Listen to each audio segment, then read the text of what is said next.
Hello students, today I am going to discuss about pituitary gland. So pituitary gland, it is a major endocrine gland. So another name of the pituitary gland is hypophysis cerebri. So there are two parts of the pituitary gland, anterior and posterior pituitary. So other name is adenohypophysis and neurohypophysis. So diameter of this pituitary gland is 1 centimeter and weight is 1 gram.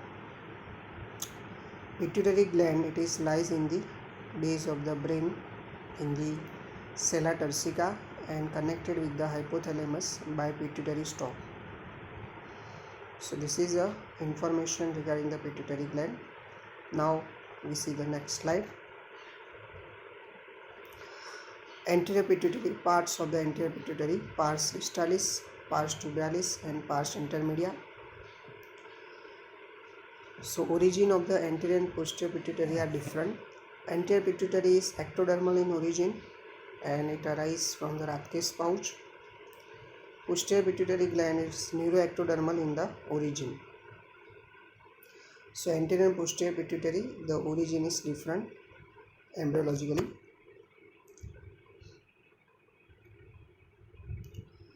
So next slide, in that hypothalamus and anterior pituitary. So you can see hypothalamus, it is the endocrine gland which regulate the function of the anterior pituitary and posterior pituitary. So from the hypothalamus there is a release of regulating and inhibiting hormone which regulate the function of anterior and posterior pituitary. So there is a presence of neurosecretory neurons are there in the hypothalamus, that is supraoptic and magnocellular neurons, supraoptic and paraventricular neurons. So you can see in the anterior pituitary there is a release of 6 hormone: growth hormone, thyroid stimulating hormone, adrenocorticotropic hormone, prolactin, growth hormone, luteinizing hormone and FSH. From the posterior pituitary there is a release of 2 hormone, that is ADH, antidiuretic hormone and oxytocin. So these are the hormones of anterior and posterior pituitary gland. Hypothalamic hypophyseal portal system. So hypothalamic hypophyseal portal system, it is the blood vessels that pass through the stalk of the pituitary from the hypothalamus to the anterior pituitary. So this portal system that carry hypothalamic regulatory hormones having the action on the anterior and posterior pituitary. So that is hypothalamic hypophyseal portal system. Now which are the hormones that is released from the hypothalamus? So from the hypothalamus various releasing and inhibiting hormones are released that will control this secretion of the anterior pituitary hormones. So TRH, that is thyrotropin releasing hormone, prolactin, PRH is prolactin releasing hormone, prolactin inhibiting hormone, that is dopamine, that is growth hormone releasing hormone, GHRH, growth hormone inhibiting hormone, that is growth hormone inhibiting hormone, somatostatin, corticotropin releasing hormone, CRH. So these are the hormones that is released from the hypothalamus and it will regulate the function of the anterior pituitary gland. Anterior pituitary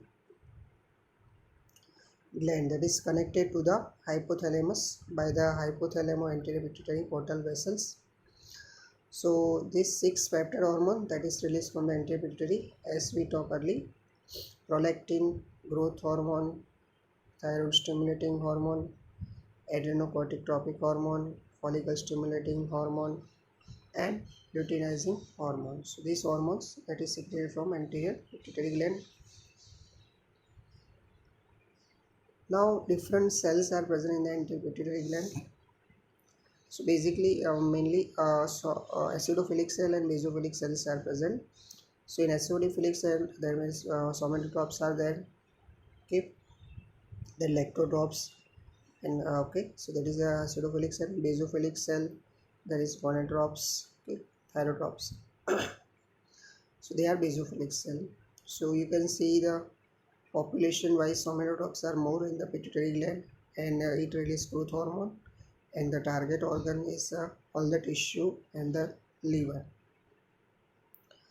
Then corticotrop, 15 to 20% pituitary population product is ACTH, is adrenocorticotropic hormone, and target organ is adrenal gland.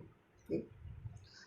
Thyrotrop, 3 to 5% pituitary population product is TSH, thyroid stimulating hormone, and target organ is thyroid gland.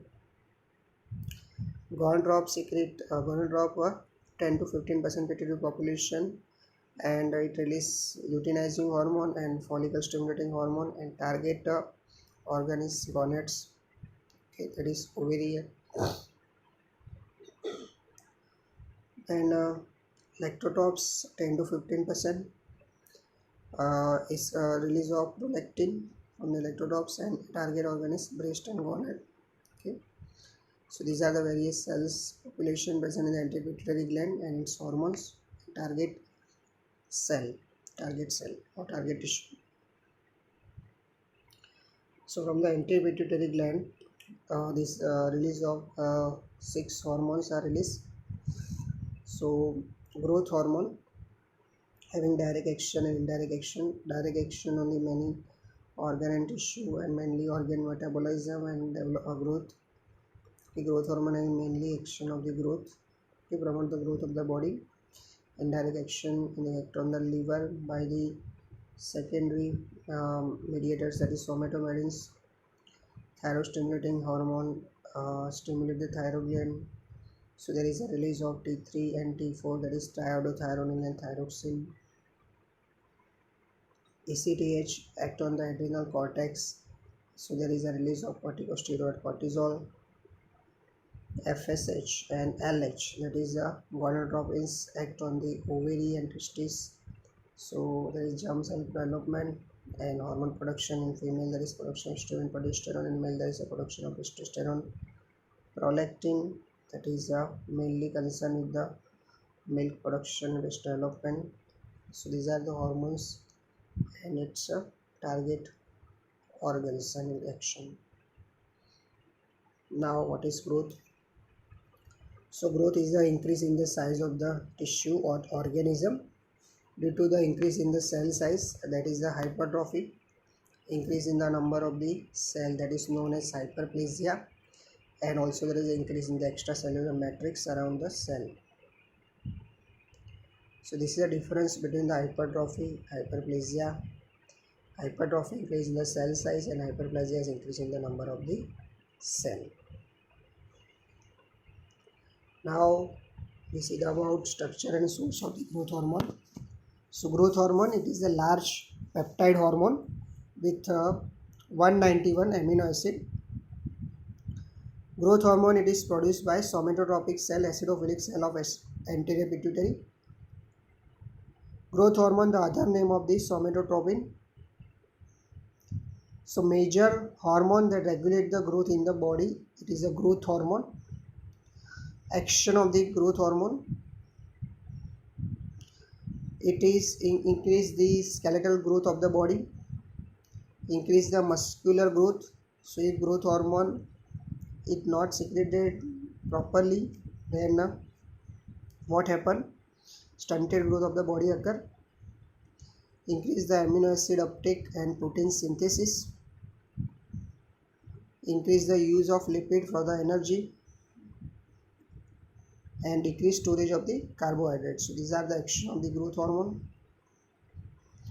Now growth hormone having the metabolic effect on the carbohydrates, protein and fat. So first we see the metabolic effect of the growth hormone on protein metabolism. So growth hormone is anabolic hormone, means it increase the protein synthesis and produce deposition of protein in body. So because of anabolic hormone increase the growth of the body. So how it act on the protein metabolism? So it increase the amino acid transport through the cell membrane, increase the RNA translation, increase the transcription of DNA to RNA, decrease the catabolism of protein. What is the effect on the fat metabolism? So growth hormone causes mobilization of the fat from the adipose tissue. So mainly it is lipolytic hormone. A concentration of the fatty acid increase in the body fluids. So fatty acids are available for utilization of the energy, production of the energy for the cell. Now effect on the carbohydrate metabolism. So it decrease in the peripheral utilization of the glucose for the production of the energy. So there is an increase in the glucose concentration. So this glucose is converted into glycogen. Okay, so increase deposition of glycogen in the body cell, decrease in the uptake of glucose by the cell, and so it produces diabetogenic effect of the growth hormone. What is the effect of the growth hormone on the bones? So it increase in the protein deposition by chondrocyte and osteogenic cell. So increase in the protein deposition, increase in the multiplication of this chondrocyte and osteogenic cell, increase in the formation of the new bone because growth hormone cause conversion of the chondrocyte in the osteogenic cell. Also growth hormone act on the bone by releasing somatomedin from the liver, that is second messenger. Molecular weight of the somatomedin is 7500. Two types of the somatomedin, insulin-like growth factor 1 and 2. Insulin-like growth factor 1, it is known as somatomedin C. So this chart that showing the action of the growth hormone. Okay, so you can see in this figure. So in the top there is a hypothalamus gland is there. It secretes the growth hormone, releasing hormone, and growth hormone inhibiting hormone. So it will stimulate the anterior pituitary. So there is a release of growth hormone. Growth hormone having direct effect and indirect effect. So direct effect, it is on the fat and carbohydrate metabolism. So on the fat it produces lipolytic effect, increase lipolysis. On carbohydrate metabolism it increase the blood sugar level and other anti-insulin effect. Indirect effect, it is by on the liver by production of the somatomedin, insulin growth factor. So that will act on the skeletal muscle and extracellular tissue. So there is an increased cartilage formation and skeletal growth. Also increased protein synthesis and cell growth and proliferation in the extracellular tissue. So if growth hormone secretion is increased, so by negative feedback mechanism it inhibits the growth hormone release hormone, stimulate the growth hormone inhibiting hormone. So by negative feedback mechanism growth hormone secretion is regulated. Now we will see in detail how the growth hormone level is regulated. So growth hormone is released from the pituitary gland, it is in the pulsatile manner. So this figure that showing the growth hormone is released in the pulsatile manner. So during the daytime growth hormone level is low, but during sleep it is increased. So at the time of puberty there is an increased secretion of the growth hormone. Okay, so at that time height of the person is increases and growth of the body increases because of the increase in the growth hormone level. So if sleep deprivation occur, so growth hormone secretion is reduced. So if there is a change in the circadian rhythm means sleep wake cycle. So if there is a change in the circadian rhythm and starvation when the food is deprived, so there is a weight loss occur because of the growth hormone level is decreased. Now feedback regulation of the hypothalamus or pituitary gland. So prominent feature of each of the hormonal sequence initiated by the hypothalamic releasing hormone, it is a negative feedback mechanism by the hypothalamic pituitary system by the hormones whose production are stimulated in the sequence. Okay, so in this we see negative feedback mechanism in the form of long loop and short loop mechanism. So this is the hypothalamus pituitary axis. So you can see in this figure, from the hypothalamus, hormone 1 is secreted that stimulate anterior pituitary. So there is a release of hormone 2 from the anterior pituitary. So this hormone 2 act on the peripheral endocrine gland and it will release hormone 3. That hormone 3 act on the effector cell. So that is hypothalamus pituitary axis. Now feedback control, long loop and short loop.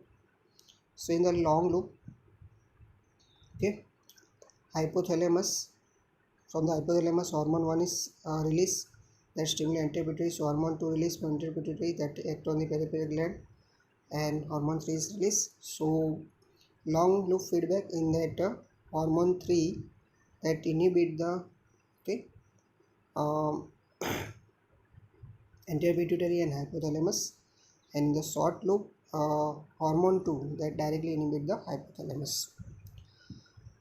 So this is the long loop and short loop feedback mechanism. How this growth hormone it is regulated by negative feedback mechanism. So you can see in this figure, okay, when there is excessive exercise or stress produced or long standing fasting or decreased plasma glucose, hypoglycemia or sleep, so these are the all stimuli which will stimulate directly hypothalamus. So there is a release of growth hormone releasing hormone and inhibition of the growth hormone inhibiting hormone. So growth hormone releasing hormone, it will stimulate the anterior pituitary. So there is a release of growth hormone. So growth hormone having direct and indirect effect. So the indirect effect by the action of the somatomedin that is released from the liver. So it stimulates the protein anabolism and growth, and direct effect on the target tissue that oppose the insulin action and carbohydrate and lipid metabolism. It produces lipolysis and increase the blood sugar level. So it produces diabetogenic effect. So regulation of the growth hormone secretion. So growth hormone secretion controlled primarily by the hypothalamic growth hormone releasing stimulation and somatostatin inhibition, which are neurotransmitter that is involved in the control of growth hormone. So catecholamine that act by the alpha 2 receptors and dopamine act by the D1 and D2 receptor. Okay, so that will also regulate the growth hormone secretion by the action on the acting on the growth hormone releasing hormone or somatostatin. If we stimulate the beta adrenergic receptor, that will release the somatostatin and inhibit the growth hormone. So beta stimulation will inhibit growth hormone. Beta receptor inhibit hypothalamic release of the growth hormone releasing hormone.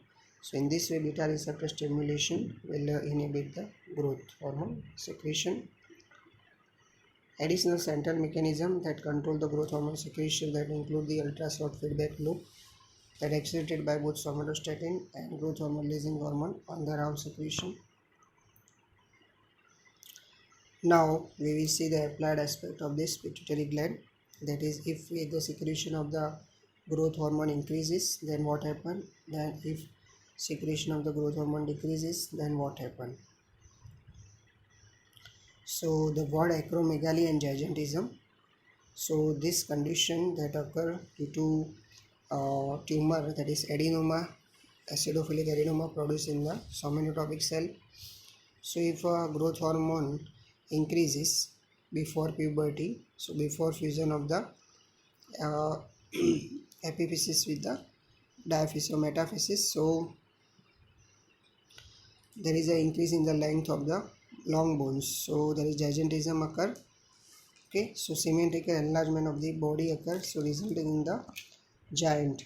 So that leads to overgrowth of the long bones, connective tissue and visceral organs. Okay.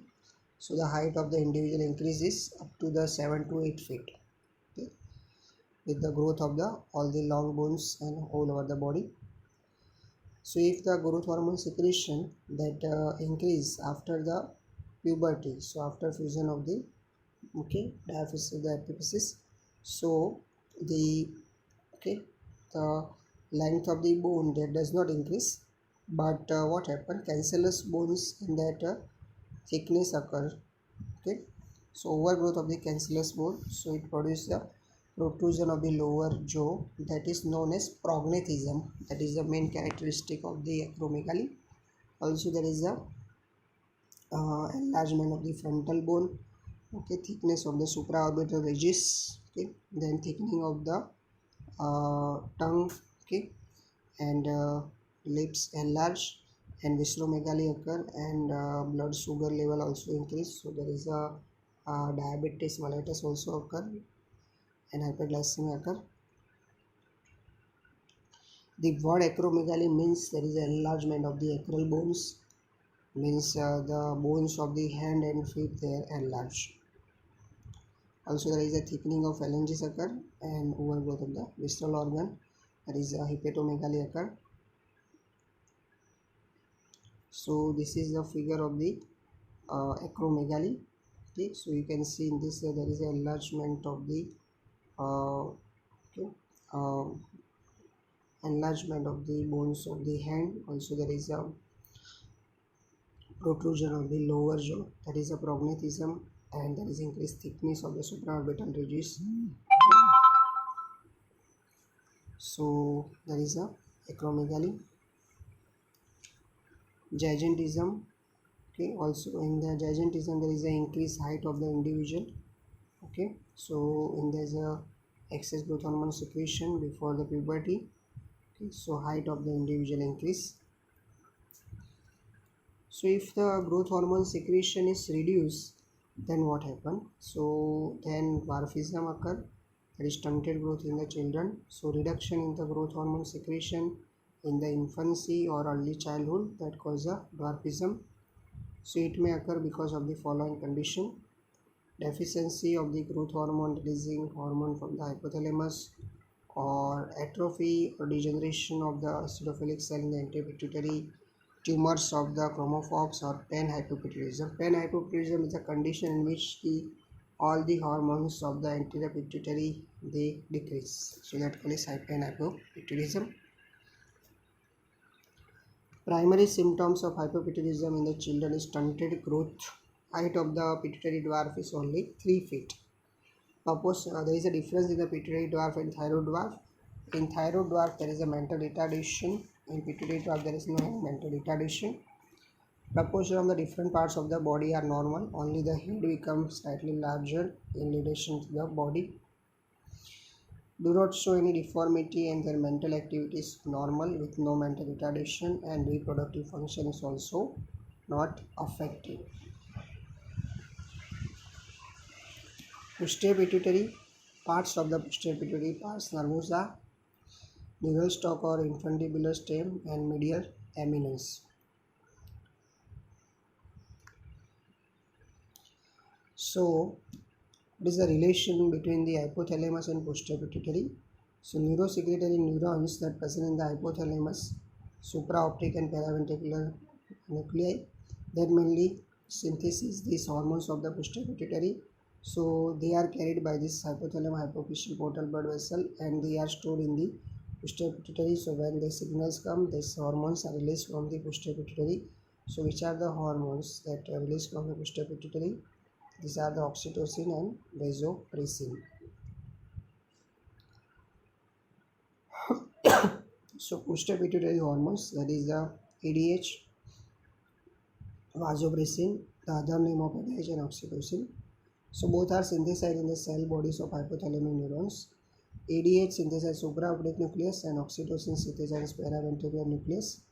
So both are synthesized as the pre-pro hormones and processed into the non-peptides. They are released from the termini in response to action potential, which travel from the axon body to the hypothalamus. So this is a figure how this hormone are synthesized, and it's carried by the hypothalamus to the posterior pituitary. Now we see about the ADH hormone, antidiuretic hormone, that is also known as vasopressin, secreted from supraoptic nucleus of hypothalamus. It is a polypeptide. It contains 9 amino acids. Major function of this ADH is antidiuretic action, retention of water by acting on the kidney, increase the water reabsorption from distal carotid tubule and collecting ducts in the kidney. So that is the action of the ADH. In the absence of the ADH hormone, reabsorption of the water in the distal renal tubules does not occur. So there is a dilute urinous form, and this leads to loss of large amount of the water through the urine. This condition it is known as diabetes insipidus, and the excretion of the large amount of water it is called diuresis. Regulation of the secretion of ADH. The secretion of the ADH depends upon the volume of the body fluid and osmolarity of the body fluids and the potent stimulant for the secretion of the ADH. Decrease in the volume of the extracellular fluid and increase in the osmolar concentration in the extracellular fluid. What is the role of osmoreceptor? So osmoreceptor that is situated in the hypothalamus near the supraoptic and paraventricular nuclei. So when the osmolar concentration of the blood is increased and osmoreceptor is stimulated, so it will stimulate the supraoptic nuclei, so ADH is released. ADH will cause the reabsorption of the water from the renal tubules. So that is the role of osmoreceptor. Oxytocin. Oxytocin stimulates the myoepithelial contraction. So role of oxytocin it is different. So in the mammary glands during lactation and uterus during parturition. So oxytocin that produce milk ejection from the mammary gland. So for that the major stimulus is suckling. So when the baby suckle the nipple, so there is a stimulation of the sensory receptor. So there is a impulse passes from the nerve fiber to the spine. Impulse relates to the brain, to the paraventricular nucleus, where the cholinergic synapse fire on the oxytocin neurons and stimulate and release of this oxytocin causes milk ejection reflex. What is the action of the oxytocin on the uterus? So action of oxytocin on the pregnant uterus. Oxytocin causes contraction of the uterus and help in the expulsion of the fetus. So throughout the period of the pregnancy, oxytocin secretion is inhibited by the estrogen and progesterone. But at the end of the pregnancy, what happened? This estrogen and progesterone is reduced and oxytocin secretion is increased. So oxytocin it causes contraction of the smooth muscle of the uterus and it enhances the labor. Secretion of the oxytocin it is increased during the period of the labor. During the onset of the labor, cervix is dilated and fetus descend to the birth canal. During the movement of the fetus through the cervix, the receptor on the cervix are stimulated and start discharging large number of the impulse. So these impulses are carried to the paraventricular and supraoptic nuclei of the hypothalamus by the somatic afferent nerve fibers. Now these two hypothalamic nuclei that secrete the large quantity of the oxytocin which enhance the labor by causing a more contraction of uterus. So the large quantity of oxytocin is released by means of positive feedback mechanism. So here there is an application of positive feedback mechanism. Okay. Oxytocin induces the contraction of the uterus which causes release of more amount of oxytocin. Contraction of the uterus during labor is neuroendocrine reflex. Oxytocin also stimulates the release of prostaglandin in the placenta. Prostaglandins that intensify the uterine contraction that is induced by the oxytocin. On the non-pregnant uterus, what is the action of the oxytocin? So it is to facilitate the transport of the sperms with the female genital tract up to the fallopian tube by producing the uterine contraction in the sexual intercourse. So oxytocin secretion is stimulated by the nursing. Okay. So you can see by nursing the oxytocin secretion is stimulated. Now ACTH hormone, that is adrenocorticotropic hormone, that is produced in the corticotropes. Okay. So ACTH is a key regulator of this stress response. ACTH mainly act on the adrenal cortex and will produce the release of the corticosteroid. ACTH is made up of 39 amino acids, regulates the adrenal cortex and synthesis of adrenocorticosteroids. So, overproduction of the ACTH will produce the increased pigmentation due to alpha melanocyte stimulating hormone. Alpha melanocyte stimulating hormone stimulate the melanocyte and dark the skin. LH, FSH, TSH, okay. So these are all glycoprotein hormones having a similar structure, alpha and beta subunit, each subunit encoded by different gene. Alpha unit is identical for all the hormones and beta unit is unique and provide biological specificity. Gonadotropes, that is LH and FSH, luteinizing hormone and follicle stimulating hormone. Okay, so this synthesis and secretion stimulated by gonadotropin releasing hormone. Okay, so major effect on the luteinizing hormone. FSH secretion is controlled by the inhibin, that is released from the gonads. Pulsatile secretion of GnRH and inhibin cause distinct patterns of LH and FSH secretion. How this gonadotropin secretion is regulated? So from the hypothalamus there is release of gonadotropin releasing hormone. It will stimulate the pituitary. So there is release of FSH and LH from the pituitary. It will stimulate gonads. There is release of estrogen, progesterone and testosterone released from the gonads. Okay. Negative feedback mechanism. Gonadotropin secretion is regulated. So thyrotropes, site of TSH synthesis. TSH secretion is stimulated by thyroid releasing hormone from the hypothalamus. Okay. And TSH stimulates the release of the T3 and T4 from the thyroid gland. Feedback control of thyroid function. So when there is a excessive cold, stress or fasting, it will stimulate the hypothalamus with the release of the thyroid releasing hormone. It will stimulate anterior pituitary, so there is a release of thyroid stimulating hormone. It will stimulate thyroid gland, so there is a release of thyroid hormone T3 and T4.